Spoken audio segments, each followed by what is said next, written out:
left and right and up and down. I'll start with the up and down. So up and down, in this case, on a target it's obviously up and down. To me, it's forward and backwards. So how do you make sure you get the right distance to the fish?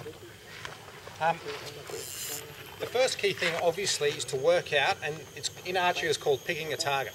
There's something about the human brain. The smaller the point you focus on, the more likely you are to hit it. So if we were going to stand here and shoot for this white wall with a bow and arrow, if you aim for that whole shed, the odds are you'd miss it, believe it or not. However, if you look, say, that vent, top right corner, you can see the crack. If you aimed a foot above the crack, if everyone can imagine a spot there, you're pretty likely to hit the wall. In fact, you might even hit the crack. So, the first thing I like to do, and this is another archery technique, is if everyone can just do this for me. What I want you to do is hold up both hands like this and make a little triangle. All right, keep both eyes open. Focus in that triangle, focus on the top right corner of that vent. It's got to be a small triangle. Okay? Now just go through the process of closing one eye at a time. Now one eye should be focused on the target and the other one will be off. Make sense? Yep. So what that shows is your dominant eye. So everyone thinks because they're right-handed, their right eye is dominant. Not true. Sometimes it's your left eye. So the whole purpose of that is when it comes to accuracy casting, you want to have the rod in front of your dominant eye. If that's your right eye, obviously you want your rod and your right hand in front of that eye. If it's your left eye, you need to do something else. So that's the first thing, is working out which eye is dominant. The second thing is, I want to... Can we ask questions? Yeah, go for it. So is it worse if you need glasses? If you're a right-hander, it would be better if your right eye was dominant? Definitely. Here's a little story. I rocked up to Christchurch to pick up, last time I was in New Zealand, pick up a hire car. As we drive in there, the bloke, you know, said, it was his house and there was a shed off the side of his house with all the cars. As we've driven in there, it turns out his daughter's standing there shooting a bow and arrow. And I said, oh, geez, I used to be, you know, quite into competition. Can I have a go? So I got out there and, you know, shot a few arrows, and she was actually having a pretty rough time and she wasn't doing as well as she could have. So I actually ran her through that drill. So I said, just do this. And it turned out that she was shooting right-handed, so she had the arrow above her right eye, aiming at the target, but she was actually left eye dominant. So what that means is if she has both eyes open when she's aiming, she's always going to be off the target. So in this case, I've lined my right eye straight up to the target. If I'm actually aiming with my left eye, it just doesn't look right. So she thought she was aiming accurately, she wasn't. So she actually changed styles, and within about half an hour she was improved, and I should have got myself a discount. So if you're right-handed and left eye dominant, what do you suggest they do? If you're right-handed and left eye dominant, it just means you've got to think about the position of your hand and the rod tip. It's got to come over your left eye. What style changes you make? Well, luckily most bows have a side that's for the dominant hand. So if you're right-handed, it's your left hand. It's usually cut away.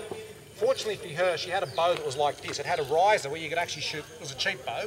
You could shoot both sides. So what she had to do then is, instead of being right arm back under the right eye, she had to swap sides. Left hand back under the left eye. And that actually takes a bit of, in archery it's quite tough because your right hand, well for me right-handed, to release the arrow, it takes a lot of practice in working out how to relax the pressure in your hand. So that was her issue then, is that once she got the left hand working, she had problems releasing because she just wasn't used to it. But, you know, she'll get better. So, that's step one, is working out which eye dominant you are. The other thing I like to talk about is your stance.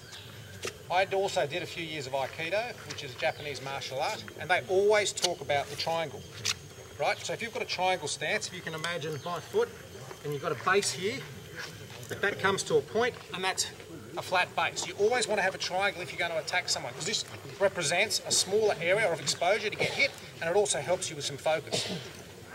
So you never want to be standing there facing a target like this. If you're left eye dominant, you'd be like this. You'd have your left foot forward. Right eye dominant, I always practice like this. Right foot forward, and I'm sort of have my hand basically coming down towards my toes like this. That's how I set up for accuracy. Okay, so that's the setup. The next thing I want to talk about is how do we get the up and down, or the height, as in, sorry, the in front or behind the target. How do you get that right? First thing, obviously, is when you're casting to a fish, don't put the fly right on the fish when you're trying to get your length right. Try and cast off to the side. So if there was a fish there at 20 feet, when you're measuring for distance, you don't want to stand here, you know, doing this, going, oh, okay, Is that about right? You know, because what do you run the risk of? Taking the water. Exactly, so always aim off to the side.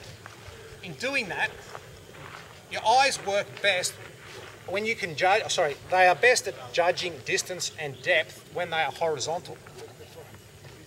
I don't know if anyone knew that, but it's true. So, if you are trying to judge the distance this way, you don't want to be doing it like this, or like that. I mean, you can, and you might get bloody good at it, but your eyes actually work best when they're horizontal. So try and bear that in mind. Keep your head horizontal.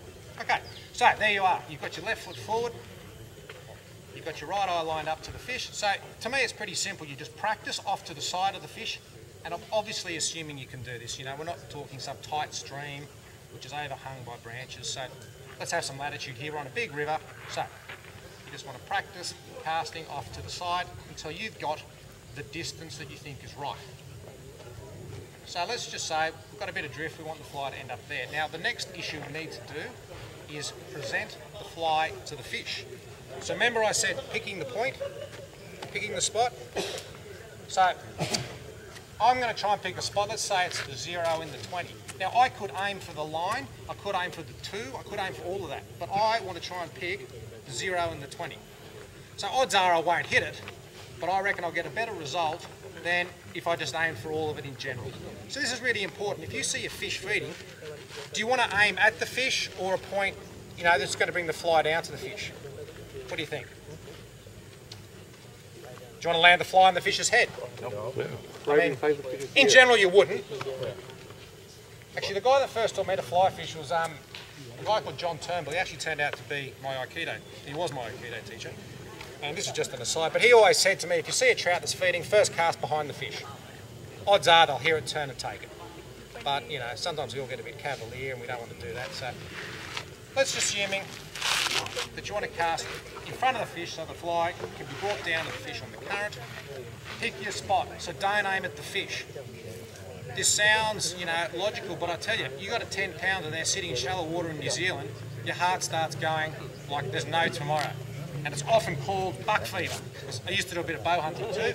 You see a big animal, you've been trying to catch him or shoot him for ages, you see it and your heart just starts going crazy. Now, the only way I know to curb that is to focus on something that's not the fish, and that to me is picking the point, picking the target that you want to go for. Alright, so left foot forward, right foot forward, right eye, hand in front of the eye, because you want the tip coming over the right eye so you can be as accurate as possible. We've worked out the distance by casting off to the side. Look through the hole, bring it to your eye, from left eye. Now what you can do is if there's winds gusting and all that sort of stuff, just put the line behind you, keep it trapped, so you're not letting out line as you go, and then you're ready for the delivery shot when the weather improves. So in terms of the delivery shot, a couple of things to bear in mind. You want to be 180 degrees to the target. So in this case, it's not very far. We want the loop running downhill to the 0 and the 20. And we also want a narrow loop. You want that running down as a narrow loop. If you run it down with a big wide loop, you run the risk of actually the wind hitting the fly and blowing it back towards you. So narrow loop, running downhill, 180 degrees from the target. I don't know if I've measured the distance there, but so I am now focused on the 0 and the 20. Alright? Now I'm not the world's best accuracy caster, that's Peter Hayes, closely followed by Paul Arden and Matt Howe third. So not perfect, but not bad. If there was a fish, you know, in New Zealand, odds are you'd catch him. The other thing to think about is the motion of the arm. I like to chop wood. If you've got an axe in your hand, I like to come down like this with the elbow and the wrist, so you're chopping that wood. That to me is a smoother way of loading the rod and you get a much better loop. I don't think it's beneficial to push the rod forward because you run that risk, you get tailing loops and it's just not as accurate. So you want the forearm, the elbow coming down like you're chopping wood, and then it actually to me doesn't bother me personally if the loop's not as narrow as it could be, because if you've loaded that rod right, it's still going to flip over. That's assuming the trajectory is correct, because if you've got a bit of a headwind, you do not want to be casting the delivery shot like this, up in the air. Because look what's going to happen. You'll get all this slack formed from when the line just drops by gravity off the rod tip and will pull it back. So you want to try and lay it out as flat as you can. Make sense? Yep.